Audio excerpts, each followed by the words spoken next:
Friends, இது சுமிpokkisham. எல்லாரும் எப்படி இருக்கீங்க? நல்லா இருக்கீங்களா? இன்றைக்கி காலையில் ரொட்டீன் தான் உங்ககிட்ட ஷேர் பண்ண போகிறேன். அதோட கீரை குழம்பு நான் உங்ககிட்ட ஷேர் பண்ணலாம் தான். இன்றைக்கி ஃப்ரைடேங்க. காலையில் 4:30 மணிக்கு எழுந்திரிச்ச உடனே ஃபஸ்ட்டு என்ன வேலைன்னா ப்ரேயர் பண்ணுறது தான். நானும் ரேஷ்மாவும் பைபிள் வாசித்து ப்ரேயர் பண்ணியாச்சு. ப்ரேயர் பண்ணிவிட்டு நான் சாதம் வடிக்கிறதுக்காக அரிசி ஊற போட்டிருக்கேன். அதுக்குள்ளே சாதத்துக்கு தண்ணி வச்சுருக்கேன். ரேஷ்மாவுக்கு கஞ்சி ரெடி பண்ணிகிட்ருக்கேங்க. காலையில் டைமில் நான் பால் தர மாட்டேன், அதனால் கஞ்சி தான் தருவேன். நீங்களும் இந்த மாதிரி உங்கள் குட்டீஸ்க்கு ட்ரை பண்ணி பாருங்கள். அவங்களுக்கு கொஞ்சம் ஹெல்த்தாக இருக்கும். பால் எடுக்கிறத விட இந்த மாதிரி சத்து மாவு கஞ்சி கொடுக்கும்போது அவங்களுக்கு ரொம்ப எனர்ஜியாகவும் இருக்கும். நமக்கு சத்தான நம்மளுடைய தானியெல்லாம் சேர்த்துருக்கனால ரொம்ப ஹெல்த்தாகவும் இருக்குல்லங்க. அதனால் நீங்கள் அந்த மாதிரி கொடுத்து பாருங்கள். இப்போ சாதம் ஒலை கொதி வந்துருச்சு. அதனால் நான் அரிசி சேர்த்துட்டு உப்பு சேர்த்துக்கிறேன். அடுத்து என்னங்க, நம்மளுடைய கீரை குழம்பு ரெடி பண்ணலான்னு தான் நேற்று நான் அரைக்கீரை வாங்கியிருந்தேன். பொரியல் பண்ணி நானும் எங்கள் பாவாவுக்கு மட்டும் பொரியல் செஞ்சேன். ஏன்னா ரேஷ்மா டேரன் ஸ்கூலுக்கு போயிட்டாங்க. அதனால் அப்புறமா கீரை வாங்கி நான் செஞ்சனால மீதி கீரையை எடுத்து வச்சுருக்கேன்.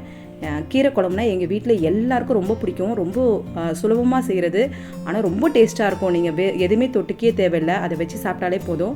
நான் ஒரு வீசம்படியில் தான் நான் எடுத்திருக்கேன். எந்த டம்ளர் வேணாலும் நீங்கள் எடுத்துக்கோங்க. துவரம்பருப்பு முக்கால்வாசினா கால்வாசி தான் பாசிப்பருப்பு சேர்த்துருக்கேன். அதோட மஞ்சத்தூள், ஜீரகம், கொஞ்சோண்டு வெந்தயம், பச்சை மிளகா, 4 தக்காளி, 4 சின்ன வெங்காயமாக நான் சின்ன சைஸ் வெங்காயமும் சேர்த்து கட் பண்ணிவிட்டு நம்ம அதோட சேர்த்துக்கலாங்க.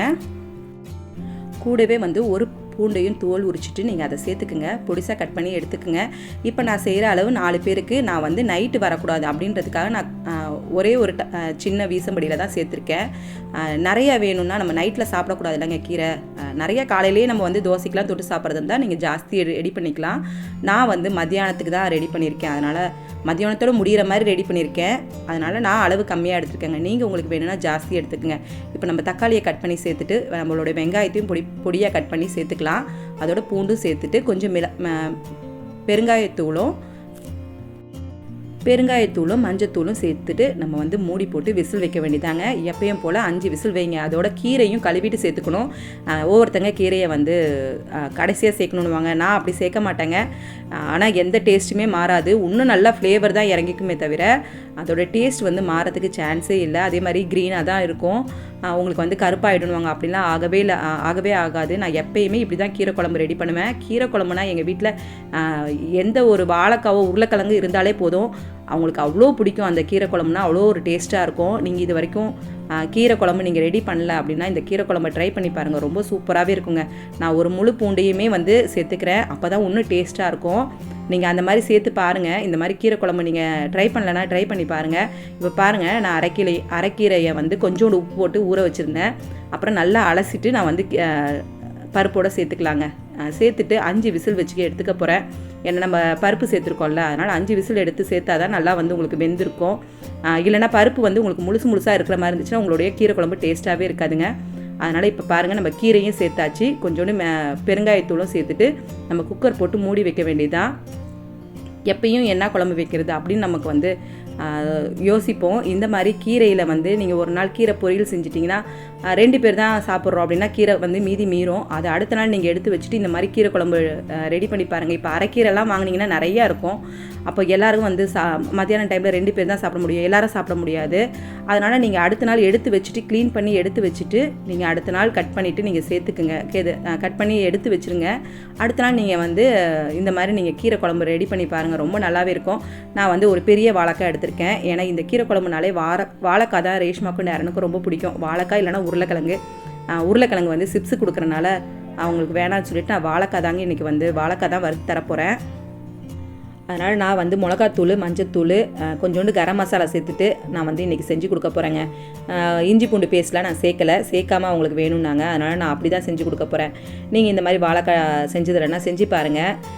இந்த மாதிரி கீரை குழம்புக்கெலாம் வாழைக்காய் இல்லைனா உருளைக்கிழங்கு தான் ரொம்ப டேஸ்ட்டாக இருக்குங்க. ஆனால் ஃப்ரைட் ஐட்டம் தான் ரொம்ப நல்லாயிருக்கும். அதனால் ஃப்ரை பண்ணி கொடுக்குற மாதிரியானதை நீங்கள் கொடுத்தீங்கனாலே அவங்களுக்கு ரொம்ப இஷ்டமாக சாப்பிடுவாங்க. கொஞ்சம் காரம் ஜாஸ்தி சேர்த்துக்கிட்டா தான் நம்மளுடைய கீரை குழம்புல காரம் இருக்காது. இது கொஞ்சம் காரம் இருந்துச்சுன்னா ரொம்ப நல்லாயிருக்கும். நான் மஞ்சத்தூளும் மிளகாய்த்தூளும் உப்பும் கொஞ்சம் கரம் மசாலாவும் சேர்த்துட்டு நான் மிக்ஸ் பண்ணிக்க போகிறேன். டெய்லியும் என்ன செய்கிறது அப்படின்னு யோசிச்சுட்டு இருக்கும்போது இந்த மாதிரி நீங்கள் ட்ரை பண்ணலாம். ஒரு நாள் வெஜிடபிள் ரைஸு, ஒரு நாள் சாம்பார் சாதம், ஒரு நாள் ரச சாதம். எனக்கு தெரிஞ்சு நான் எப்போயுமே ரச சாதம்னா ஒரு நாள் ஃபுல்லுமே ரச சாதம் அப்படின்ற மாதிரி தான் வச்சுப்பேன். சைடாக ரசம் ஊற்றி சாப்பிட்ற மாதிரி எங்கள் வீட்டில் யாரும் அப்படி கிடையாது. ஒரு நாள் ரசம் வச்சா மட்டும் தான் சாப்பிடுவாங்க. இப்போ சாம்பார் வச்சுட்டு ரசம் வச்சுருக்கும்போது யாருமே எனக்கு ரசம் வேணாம் அப்படி சொல்லிடுவாங்க. அதனால் நான் அப்படி வைக்க மாட்டேன். அதனால் ஒரு நாள் ரசம் வச்சேன்னா அந்த ரசம் சாப்பிட்டுப்பாங்க. இதே நீங்கள் ரசம் சாம்பாரோடு நீங்கள் ரசம் வச்சுருக்கும் போது அந்த ரசத்தை யாருமே சாப்பிட மாட்டாங்க. அப்படி தான் எங்கள் வீட்டில். ஒரு நாளுக்கு வந்து நீங்கள் சென்னா குருமா கொண்டக்கடலை ஊற வச்சுட்டு அதில் குருமா வைக்கலாம். இந்த மாதிரி நீங்கள் ட்ரை பண்ணி பாருங்கள். ஒவ்வொரு நாளும் ஒரு டிஃப்ரெண்ட்டாக நம்ம செய்கிற மாதிரி இருக்கும். ஒரே நாள் இதை ஒரே மாதிரியே எப்பயுமே சமைக்காமல் ஒரு நாள் ஒவ்வொரு மாதிரி டிஃப்ரெண்ட்டாக செஞ்சு கொடுக்கலாங்க. நான் அப்படி தான் செஞ்சு கொடுப்பேன். ஹெல்த்தாகவும் இருக்கணும்.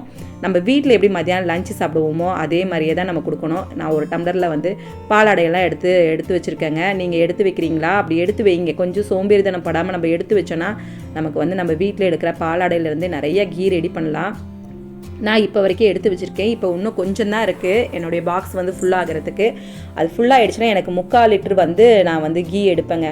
ரொம்ப சுலபமாக இருக்குது. நீங்கள் நல்லா வந்து ஜில்னஸ் போன பிறகு நீங்கள் ஐஸ் தண்ணி ஊற்றிட்டு அடிச்சிங்கன்னா 2 தடவை நீங்கள் வந்து நம்மளுடைய மிக்சியில் வந்து பல்ஸ் கொடுத்தீங்கனாலே டக்குன்னு வந்து வெண்ணெய் திரண்டு வந்துடும். இன்னும் நான் எடுக்கலை. என்னோடய கிச்சன் க்ளீனிங் தான் நான் பண்ணிகிட்டு இருந்தேங்க. கிச்சன்லாம் முன்னாடி க்ளீன் பண்ணிட்டேன். ஆனால் என்னுடைய அந்த ஸ்டாண்டில் வச்சுருக்க பாட்டிலெலாம் நான் எடுத்து க்ளீன் பண்ணாமல் இருந்தேன். ஸ்டாண்டெல்லாம் தேய்ச்சி கழுவாமல் இருந்தேன். அதெல்லாம் கழுவிட்டேன். அந்த வீடியோ நான் எடுத்து வச்சுருக்கேன். அடுத்த வீடியோவில் நான் உங்கள்கிட்ட ஷேர் பண்ணுறேன். நான் வந்து ஸ்டாண்டெல்லாம் கழுவி வச்சு மேலே இருக்க டைல்ஸ் எல்லாத்தையுமே நான் வந்து சோப்பு வாட்டர் வச்சு க்ளீனாக தொடச்சி எடுத்து வச்சுட்டேன். கிறிஸ்மஸ்க்காக இப்போயே வந்து எல்லாத்தையும் க்ளீன் பண்ணிட்டேங்க. எதுவுமே எனக்கு பேலன்ஸே இல்லாமல் இருக்குது. எல்லாத்தையும் நான் வந்து ஃபுல்லாக வந்து க்ளீனிங் முடிச்சிட்டேன். நீங்களாம் வந்து உங்கள் வீட்டில் எல்லாத்தையும் ஆரம்பிச்சிட்டிங்களா? எல்லாம் முடிச்சாச்சா? ஏன்னா இப்போ மழை வந்துட்டு போச்சு. இப்போ வெயில் அடிக்க ஆரம்பிச்சிருச்சு. அதனால் நான் மிளகாவையும் காய வச்சு அரைச்சியும் எடுத்துட்டேங்க. 2 நாள் நல்லா வெயில் அடிச்சிட்டு இருந்தது பாருங்கள். அதில் நான் வந்து காய வச்சேன். இது எப்போ நான் காய வச்சு எடுத்தேன்னா முன்னாடி 1 வாரத்துக்கு முன்னாடி காய வச்சு எடுத்தேன். அதுக்கப்புறமா புயல் வந்து மழைலாம் வந்துச்சு பார்த்தீங்களா? அதுக்கப்புறமா நான் அரைக்கவே இல்லை.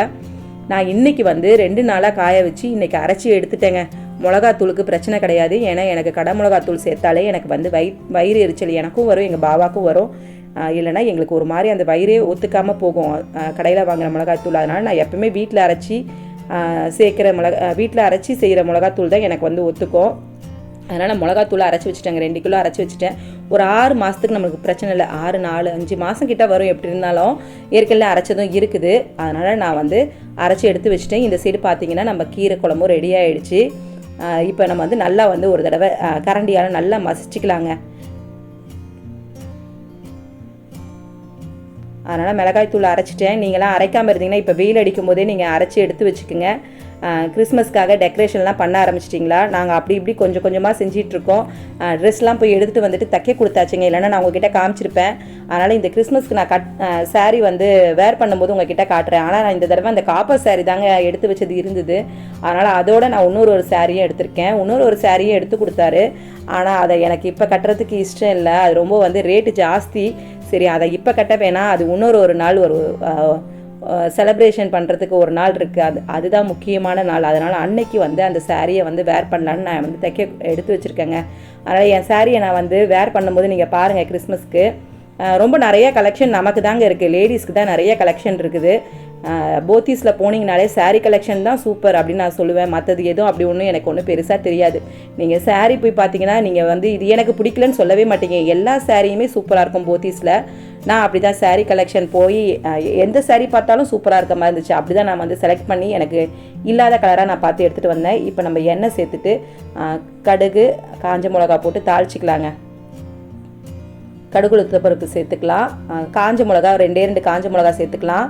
நம்ம வந்து இதில் வந்து மிளகாய்த்தூள் சேர்க்க போகிறது கிடையாது. ஏற்கனவே பச்சை மிளகா சேர்த்துருக்கோம். அதனால் 2 காஞ்ச மிளகா மட்டும் சேர்த்துட்டு நம்ம வந்து தாளிச்சிக்கலாங்க. ரொம்ப சுலபமாக செய்கிறது. ரொம்ப கஷ்டப்பட வேண்டிய அவசியமே இல்லை. என்ன குழம்பு வைக்கிறது அப்படின்னு நீங்கள் யோசித்திங்கன்னா ஒரே குக்கர்லேயே நம்ம வச்சு எடுத்துடலாங்க. இன்னொரு பாத்திரம் அப்படின்லாம் தேவையில்லை. நான் என்ன செய்வேன்னா ஒரு தாளிப்பு கரண்டிலேயே தாளித்து எடுத்து கொட்டிடுவேன். ஆனால் இன்றைக்கி வந்து மாற்றிக்கிறேன். நான் சில்வர் பாத்திரத்துலேயே மாற்றிடலாம் அப்படின்ட்டு. அடுத்து நம்ம குக்கரை கழுவி வச்சிடலாம் அப்படின்ட்டு. அதனால் நான் சில்வர் பாத்திரத்தில் தாளிச்சிக்கிறேங்க. கருவேப்பிலலாம் சேர்க்க தேவையில்லை. ஏன்னா நம்ம வந்து கீரை சேர்த்துருக்கும் போது கருவேப்பிலை சேர்க்க தேவையில்லை. கீரையோடு சேர்த்தா நான் அப்படி ஒன்று அந்த கீரையோட வந்து ஃப்ளேவர் வந்து போயிடும். அதனால் இப்போ பாருங்கள், நல்லா கடுகும் காஞ்ச மிளகாவும் வறுபட்டுருச்சு. இப்போ நம்ம வந்து கீரை வேக வச்சதை நல்லா மசிச்சுட்டு நம்ம அதோட சேர்த்துடலாங்க. அதனால் இந்த தடவை தைக்க கொடுத்தாச்சுங்க. அதனால் நான் உங்ககிட்ட அந்த சாரீ வேர் பண்ணும்போது நீங்கள் உங்ககிட்ட காட்டுறேன். அடுத்து நியூ இயர் வருது. இந்த வருஷத்தை வந்து எண்டு வரப்போகிறோம். இந்த வருஷத்தோட எண்டு இந்த மாதத்தோடு முடிய போகுது. அதனால் எல்லோரும் வந்து காலையில் எழுந்திரிச்சோடனே ஃபஸ்ட்டு வந்து நீங்கள் வந்து ப்ரேயர் பண்ணிவிட்டு உங்களுடைய நாளை கொடுங்க. அடுத்த புது வருஷத்தை வந்து ரொம்ப சந்தோஷமாக வரணும்னு ப்ரேயர் பண்ணிகிட்டே நீங்கள் டெய்லியுமே வந்தீங்கன்னா உங்களுடைய புது வருஷம் ரொம்ப சந்தோஷமாகவே இருக்கும். நான் எப்பயுமே அப்படி தாங்க, வருஷம் வந்து முடியும் போது நம்மளுடைய ப்ரேயருக்கு எல்லாத்துக்குமே பதில் வந்துடும். என்னை பொறுத்த வரைக்கும் கண்டிப்பாக நீங்கள் ப்ரேயர் பண்ணிங்கன்னா இந்த வருஷம் எண்டுலேயே நமக்கு இந்த மாதம் எண்டுக்குள்ளேயே கண்டிப்பாக அதுக்குரிய பதில் கிடைக்கும். அதனால் நீங்கள் ப்ரேயர் பண்ணுங்கள். அடுத்த வருஷத்துடைய ஆசீர்வாதத்துக்கு இப்பயே ப்ரேயர் பண்ணிங்கன்னா ரொம்ப சூப்பராகவே ஆசீர்வாதமாக இருக்கும். இப்போ நம்ம உப்பு சேர்த்தாச்சுங்க. உப்பு சேர்த்துட்டு கடைசியாக நம்ம சேர்க்க போகிறது என்னென்னா சாம்பார் பொடி தாங்க. இந்த சாம்பார் பொடி சேர்த்திங்கன்னா தான் உங்களுடைய கீரை குழம்புடைய ஃப்ளேவர் வந்து ரொம்ப சூப்பராக இருக்கும். ரொம்ப சேர்க்க தேவையில்லை, ஒரு 2.5 ஸ்பூன் சேர்த்திங்கன்னா போதும். நான் சேர்த்துருக்க அளவுக்கு நான் அவ்வளோ சேர்க்குறேன். நீங்கள் ஜாஸ்தி செஞ்சிங்கன்னா அதுக்கு மேலே சேர்த்திங்கன்னா தான் உங்களுடைய அந்த கீரை குழம்புடைய டேஸ்ட் ரொம்ப நல்லாயிருக்கும். சாம்பார் பொடி சேர்த்திங்கன்னா தான். இதில் மிளகாய்த்தூளும் மல்லித்தூளும் சேர்த்திங்கன்னா டேஸ்ட்டு வராது. இந்த டேஸ்ட்டு வந்து உங்களுக்கு சூப்பராக இருக்கணும் அப்படின்னா நீங்கள் சாம்பார் பொடி சேர்த்துக்குங்க. நான் வந்து 2.5 ஸ்பூன் சாம்பார் பொடி சேர்த்துருக்கேன் பாருங்கள். கரெக்டாக இருக்கும் உங்களுக்கு, காரம் எல்லாமே கரெக்டாக இருக்கும். ஏன்னா நம்ம பச்சை மிளகா ஒரு 3 பச்சை மிளகா சேர்த்துருக்கோம், காஞ்ச மிளகா 2 கிள்ளி சேர்த்துருக்கோம், இப்போ சாம்பார் பொடியும் சேர்த்துருக்கோம். ரொம்ப சூப்பராகவே வருங்க. இப்போ பாருங்கள் நம்ம வாழைக்காவும் ரெடி ஆகிடுச்சிங்க. டேரனுக்கு மணி ஆகிடுச்சு இன்றைக்கி. அதனால் ரொம்ப வேகமாக தான் நான் ரெடி பண்ணிகிட்டு இருக்கேன்.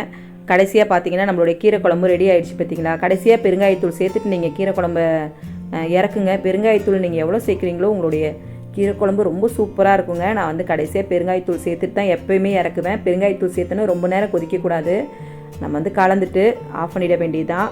இந்த தோசையோட நம்மளுடைய கீரை குழம்பு இட்லி தோசைக்கு வேறு லெவலில் இருக்கும். நீங்கள் இட்லி சாம்பார் வச்சு சாப்பிட்ருப்பீங்க, நீங்கள் இந்த மாதிரி கீரை குழம்பு வச்சு சாப்பிட்டு பாருங்கள். எங்கள் வீட்டில் ஊற்றியே மொழிகிடுவாங்க. நான் வந்து கோதுமை தோசை தான் ரெடி பண்ணியிருக்கேங்க. மாவு தீர்ந்து போச்சு, அதனால் நான் கொஞ்சோண்டு இருந்த மாவில் கோதுமை மாவை கலந்துட்டு தான் தோசை ஊற்றுறேன். இந்த கோதுமை தோசை ரேஷ்மாவுக்கும் ரொம்ப பிடிக்கும், டேரனுக்கும் ரொம்ப பிடிக்கும், எங்கள் பாபாவுக்கும் ரொம்ப பிடிக்கும். இதே நீங்கள் வெறும் கோதுமை மாவில் ஊற்றினா அந்த டேஸ்ட் வராது. நீங்கள் கொஞ்சம் அரிசி மாவோடு சேர்த்துட்டு நீங்கள் கோதுமை தோசை ஊற்றுங்க. கோதுமை தோசை ரொம்ப சூப்பராக நல்லா முறுமுறுன்னு ரொம்ப டேஸ்ட்டாகவே இருக்கும். இப்போ கீரை குழம்போட டேரனுக்கு கொடுத்துட்டு எப்படி இருக்குன்னு கேட்டால் அம்மா சூப்பர்மானுவான். அப்படி தான் டேரன் ரொம்ப விருப்பமாக சாப்பிடுவான். அதே மாதிரி கீரை குழம்பு நல்லா தாராளமாக நீங்கள் சாத்தில் சேர்த்துட்டு நீங்கள் வந்து பசங்களுக்கு கொடுத்தீங்கன்னா அந்த சாப்பாடு டக்குன்னு காலி ஆகிடுங்க. இப்போ நம்ம டேரனுக்கு தான் லஞ்ச் பாக்ஸ் ரெடி பண்ணிகிட்ருக்கேன். எனக்கு அப்படி இப்படி இடத்த ஒதுக்கி, ஏன்னா காலையில் டைமில் எப்போயுமே அரைபரியாக செய்யும்போது பார்த்தீங்கன்னா எல்லாமே அப்படியே தானே இருக்கும். அந்த மாதிரி தாங்க. அதனால் நான் வேகமாக டேரனுக்கு லஞ்ச் பாக்ஸ் ரெடி பண்ணிவிட்டு வாழைக்காவை தனியாக வச்சுட்டேன். அவனுக்கு வந்து நேந்திர சிப்ஸை வச்சுட்டேன். இன்றைக்கி லஞ்ச் பாக்ஸ் ரெடி பண்ணிட்டேன். உங்கள் வீட்டில் இந்த கீரை குழம்பை ட்ரை பண்ணி பாருங்கள். இந்த வீடியோ உங்களுக்கு பிடிச்சிருந்தா கண்டிப்பாக உங்கள் ஃப்ரெண்ட்ஸோட ஷேர் பண்ணுங்கள், எனக்கு சப்போர்ட் பண்ணுங்கள். லைக் பண்ணாமல் இருந்தீங்கன்னா லைக் பண்ணுங்கள், சப்ஸ்கிரைப் பண்ணாமல் இருந்தீங்கன்னா சப்ஸ்கிரைப் பண்ணுங்கள். அடுத்த ஒரு குக்கிங் வித் vlog நம்ம சந்திக்கலாம். தேங்க்யூ.